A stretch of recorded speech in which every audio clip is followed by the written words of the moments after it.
ஆகாஷவாணி. ஆயா போட்ட சாணி. செய்திகள் வாசிப்பது மயித் ராவுத்தர் அண்டு சிவராமன்.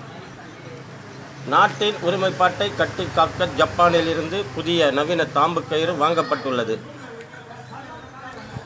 எதிர்க்கட்சி தலைவர் ஏர்வாடி ஏகாம்பரத்தின் மனைவியை ஒரு மார்வாடி போய்வாடி என்று திட்டியதை கண்டித்தும், இப்படி வாடி போடி என்று பேசிய காட்பாடி கானாங்கோஜி ஆதரித்தும் நாளைய தினம் நாடு தழுவிய பந்த் நடைபெறும்.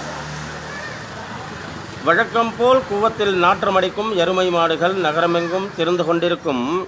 பொதுமக்களின் நலன் கருதி இவை இரண்டும் பந்தில் கலந்து கொள்ளாது என்று காவல்துறை ஆய்வாளர் திரு காராபூந்தி மிச்சர் அவர்கள் கேண்டீனில் அறிவித்தார்.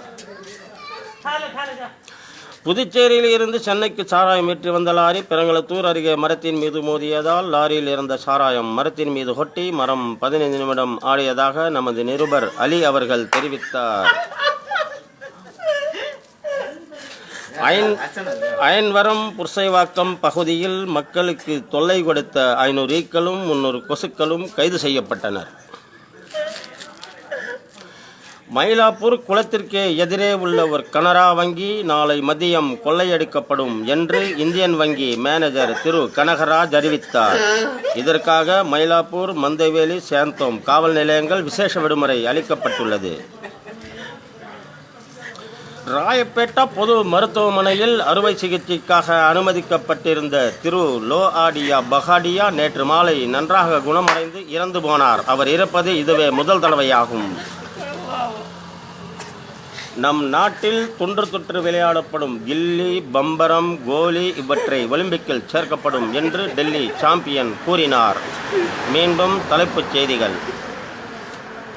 அப்பம்பட்டு அருகே 2 கேழ்விகள் மோதி லாரி கவிழ்ந்துவிட்டது. லாரிக்கு பெருங்காயம், கேழ்விகளுக்கு சிறுங்காயம். லாரி ஹாஸ்பிட்டலிலும் கேழ்விகள் ஒர்க் ஷாப்பிலும் சேர்க்கப்பட்டன. ஓட்டல் முனியாண்டி விலாசில் ரகளை 32 கொசுக்களும் 22 பெருச்சாளிகளும் உயிரிழந்தனர். போலீசார் தீவிர விசாரணை செய்து வருகிறார்கள்.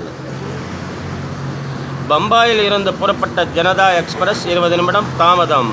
ஏனென்றால் தண்டவாளத்தில் 2 கட்டெரும்புகள் சண்டை போட்டுக் கொண்டிருந்தனர். மீண்டும் வானிலை அறிக்கை.